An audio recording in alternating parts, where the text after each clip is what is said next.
मधुबन के बाबा, मधुबन के बाबा मुरली वाले, आपका क्या कहना, आपका क्या कहना। ओम शांति। आज 12 सितंबर 2024 के साकार मधुर महावाक्य हैं।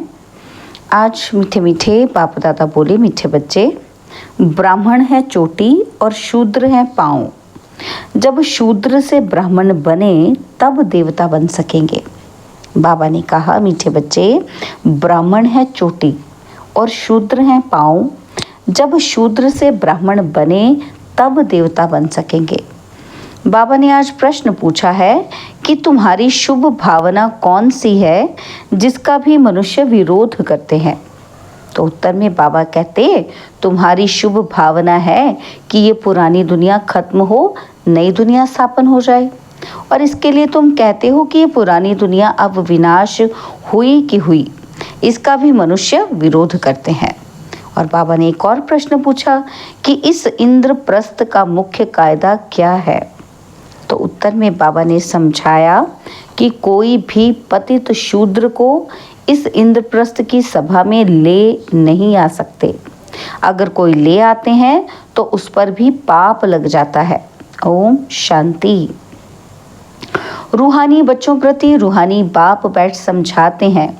रूहानी बच्चे जानते हैं कि हम अपने लिए अपना दैवी राज्य फिर से स्थापन कर रहे हैं, क्योंकि तुम ब्रह्मा कुमार कुमारियां हो, तुम ही जानते हो, परंतु माया तुम्हें भी भुला देती है।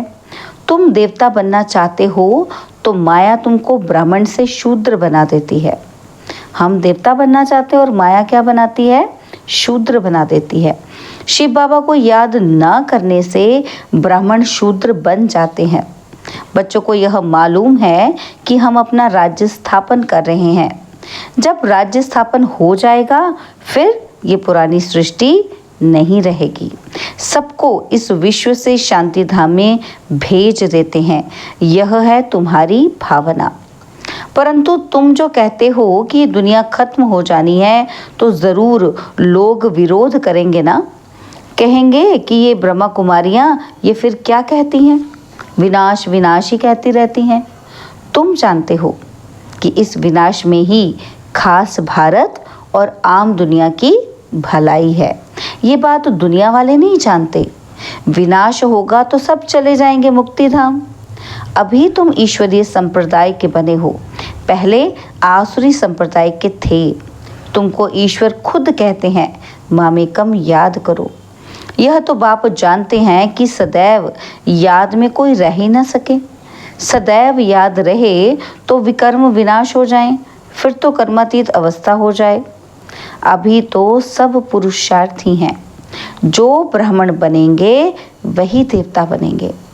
ब्राह्मणों के बाद हैं देवताएं। बाप ने समझाया है, ब्राह्मण है चोटी। जैसे बच्चे बाजोली खेलते हैं, पहले आता है माथा चोटी।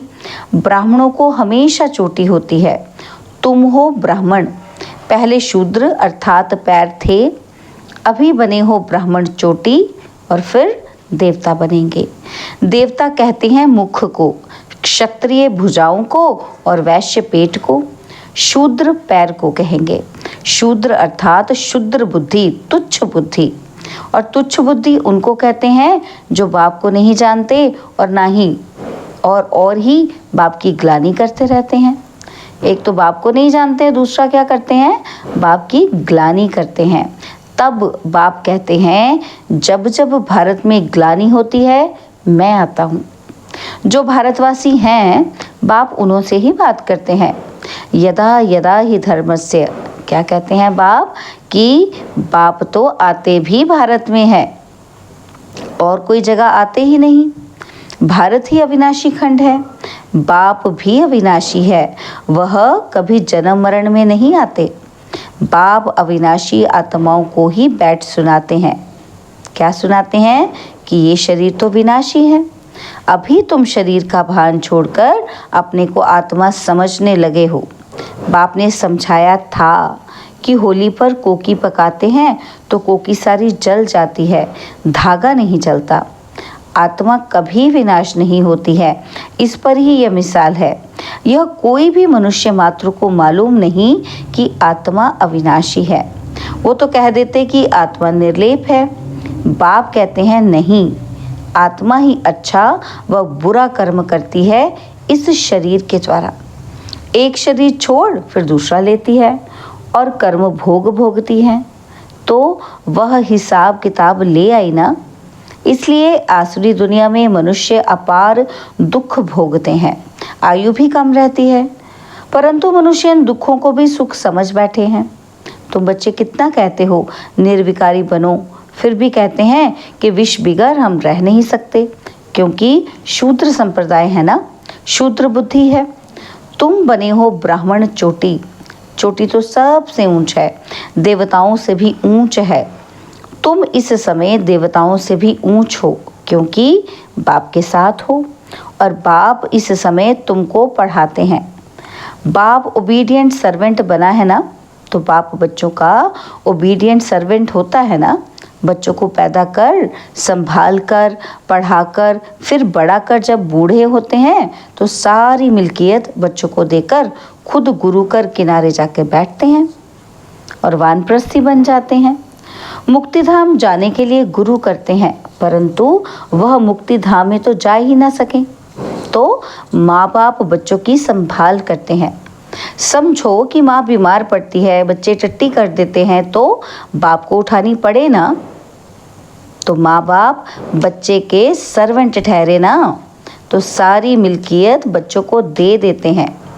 बेहद का बाप भी कहते हैं, क्या कहते हैं कि मैं जब आता हूँ तो कोई छोटे बच्चों के पास नहीं आता हूँ। तुम तो बड़े हो ना, तुमको बैठ शिक्षा देते हैं। तुम शिव बाबा के बच्चे बनते हो तो बीके कहलाते हो।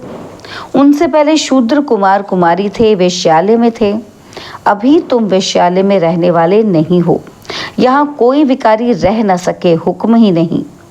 तुम हो बीके, यह स्थान है ही बीके के रहने के लिए। कोई बहुत अनाड़ी बच्चे हैं जो ये समझते ही नहीं कि शूद्र कहा जाता है पतित विकार में जाने वाले को। उनको यहाँ रहने का हुक्म नहीं, आ ही नहीं सकते। इंद्र सभा की बात है ना, तो इंद्र सभा तो यह है जहाँ ज्ञान वर्षा होती है। कोई बीके ने अपवित्र को छिपाकर सभा में बिठाया तो दोनों को श्राप मिल गया। क्या मिल गया कि पत्थर बन जाओ। सच्चा यह इंद्रप्रस्थ है ना, यह कोई शूद्र कुमार कुमारियों का सत्संग नहीं है। पवित्र होते हैं देवताएं और पतित होते हैं शूद्र। पतितों को बाप आकर पावन देवता बनाते हैं। अभी तुम पतित से पावन बन रहे हो, तो ये हो गई इंद्र सभा। अगर बिगर पूछे कोई विकारी को ले आते हैं तो बहुत सज़ा मिल जाती है, पत्थर बुद्धि बन जाते हैं। जहाँ पारस बुद्धि बन रहे हो ना, तो उनको जो ले आते हैं उनको भी श्राप मिल जाता है। तुम विकारियों को छिपाकर क्यों ले आई? इंद्र से पूछा भी नहीं, मना बाप से पूछा भी नहीं, तो कितनी सज़ा मिलती है। ये है गुप्त बातें। और अभी तुम देवता बन रहे हो, बड़े कड़े कायदे हैं, अवस्था ही गिर पड़ती है। एकदम पत्थर बुद्धि बन पड़ते हैं भी पत्थर बुद्धि, और पारस बुद्धि बनने का पुरुषार्थ ही नहीं करते। ये गुप्त बातें हैं जो तुम बच्चे ही समझ सकते हो। और यहाँ बीके रहते हैं, उनको देवता अर्थात पत्थर बुद्धि से पारस बुद्धि बाप बना रहे हैं। तो बाप मीठे मीठे बच्चों को समझाते हैं। क्या समझाते हैं? कि कोई भी कायदा ना तोड़ो, नहीं तो उन्हें 5 भूत पकड़ लेंगे। कौन से 5 भूत? काम, क्रोध, लोभ, मोह, अहंकार। ये 5 बड़े बड़े भूत हैं आधा कल्प के। और तुम यहाँ भूतों को तो भगाने आए हो। आत्मा जो शुद्ध पवित्र थी, वह अपवित्र, अशुद्ध, दुखी, रोगी बन गई है। और इस दुनिया में अथाह दुख है। बाप आकर ज्ञान वर्षा करते हैं, और तुम बच्चों द्वारा ही करते हैं। तुम्हारे लिए स्वर्ग रचते हैं। तुम ही योग बल से देवता बनते हो, बाप खुद नहीं बनते हैं। बाप तो है सर्वेंट, और टीचर भी स्टूडेंट का सर्वेंट होता है ना, सेवा कर पढ़ाते हैं। टीचर कहते हैं हम तुम्हारा मोस्ट ओबीडिएंट सर्वेंट हूँ। कोई को बैरिस्टर, इंजीनियर आदि बनाते हैं तो सर्वेंट हुआ ना। वैसे ही गुरु लोग भी रास्ता बताते हैं और सर्वेंट बन मुक्ति धाम ले जाने की सेवा करते हैं। परंतु आजकल तो गुरु कोई ले नहीं जा सकते हैं, क्योंकि वह भी पतित हैं। एक ही सतगुरु सदा पवित्र हैं, बाकी गुरु लोग भी सब पतित हैं। यह दुनिया ही सारी पतित है। पावन दुनिया कहा जाता है सत्य को, और पतित दुनिया कहा जाता है कलयुग को। सत्य को ही पूरा स्वर्ग कहेंगे। त्रेता में तो 2 कला कम हो जाती हैं। यह बातें तुम बच्चे ही समझकर और धारण करते हो। दुनिया के मनुष्य तो कुछ भी नहीं जानते। ऐसे भी नहीं कि सारी दुनिया स्वर्ग में जाएगी। जो कल्प पहले वाले थे वही भारतवासी फिर आएंगे और सतयुग त्रेता में देवता बनेंगे। वही फिर द्वापर से अपने को हिंदू कहलाएंगे।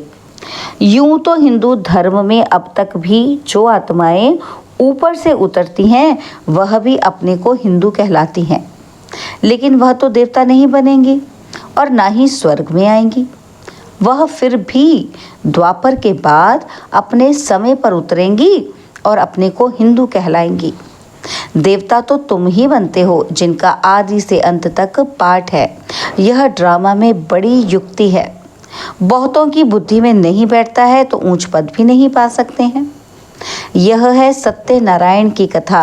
वह तो झूठी कथा सुनाते हैं, उससे कोई लक्ष्मी व नारायण बनते थोड़े हैं। और यहाँ तुम प्रैक्टिकल में बनते हो। कलयुग में है ही सब झूठ, झूठी माया, झूठी काया, झूठा सब संसार। तो बाबा कहते रावण का राज्य है ही झूठ।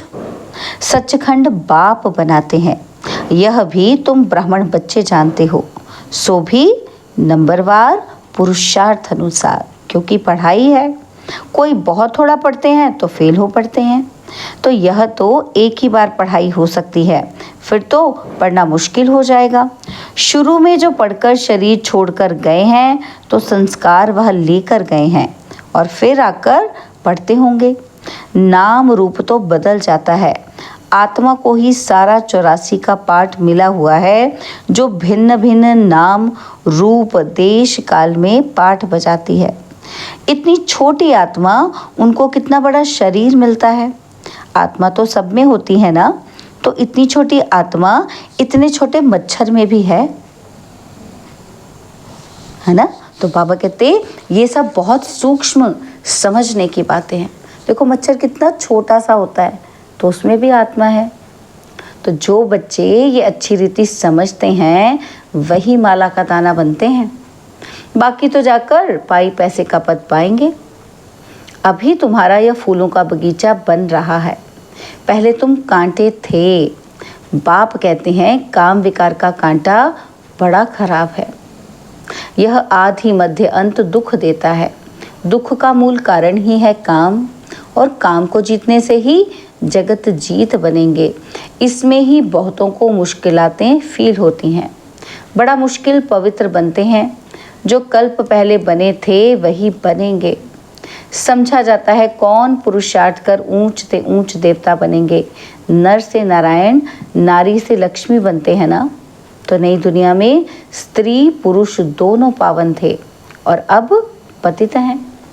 पावन थे तो सतो प्रधान थे और अभी तमो प्रधान बन गए हैं।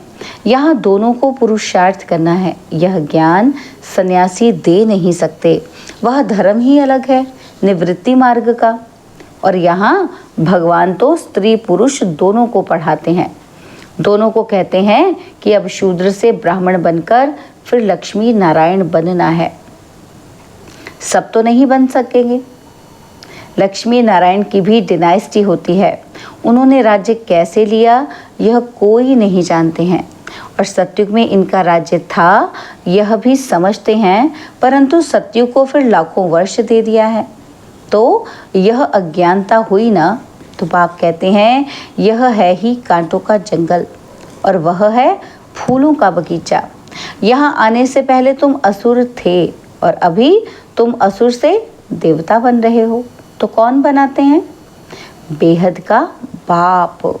देवताओं का राज्य था तो दूसरा कोई था ही नहीं। तो यह भी तुम समझते हो। जो नहीं समझ सकते हैं उनको ही पतित कहा जाता है। तो ये है ब्रह्मा कुमार कुमारियों की सभा। अगर कोई शैतानी का काम करते हैं तो अपने को श्रापित कर देते हैं, पत्थर बुद्धि बन पड़ते हैं। सोने की बुद्धि नर से नारायण बनने वाले तो है ही नहीं, प्रूफ मिल जाता है। हैं 3rd ग्रेड, दास दासियां जाकर बनेंगे। अभी भी राजाओं के पास दास दासियां हैं। यह भी गायन है। क्या गायन है? कि किनकी दबी रहेगी धूल में और किनकी कौन खाए? धूल में दबी रहेगी तो बाबा कहते आग के गोले भी आएंगे तो जहर के गोले भी आएंगे, मौत तो आना है ज़रूर। तो ऐसी ऐसी चीज़ें तैयार कर रहे हैं जो कोई मनुष्य की व हथियारों आदि की दरकार ही नहीं रहेगी। वहाँ से बैठे बैठे ऐसे बॉम्ब्स छोड़ेंगे, उनकी हवा ऐसे फैलेगी जो झट खलास कर देगी। इतने करोड़ों मनुष्य का विनाश होना है, कम बात है क्या?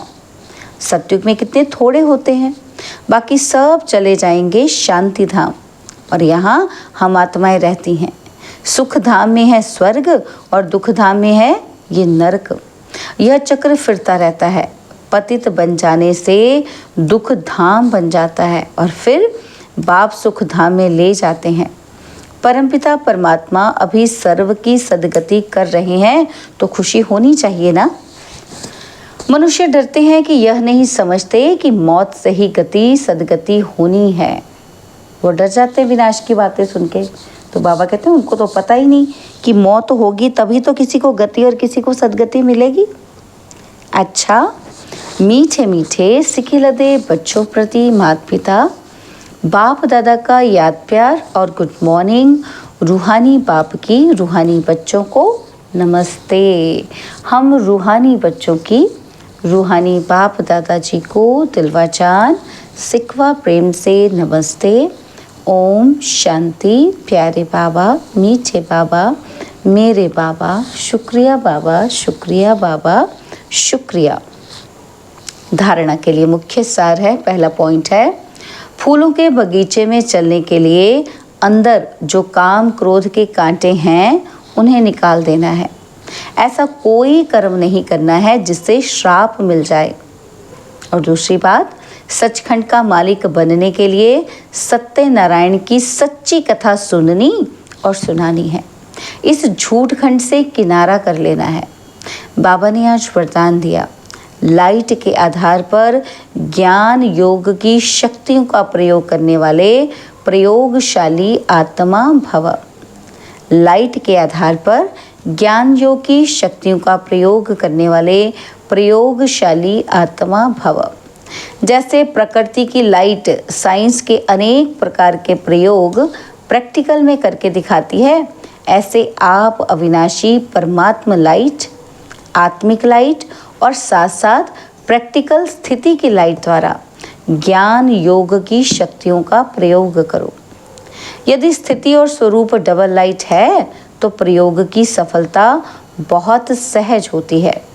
जब हर एक स्वयं के प्रति प्रयोग में लग जाएंगे तो प्रयोगशाली आत्माओं का पावरफुल संगठन बन जाएगा।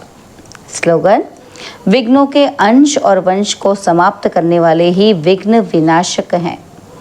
विघ्नों के अंश और वंश को समाप्त करने वाले ही विघ्न विनाशक हैं। ओम शांति।